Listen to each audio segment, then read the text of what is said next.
Така, банда, здравейте! Ето ви апаратите след почистване. Не ме питайте, направо ми се еба мамата.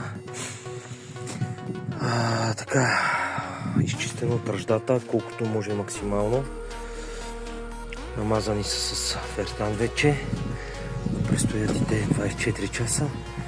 Живот и здраве. В неделя ще ги шприцваме.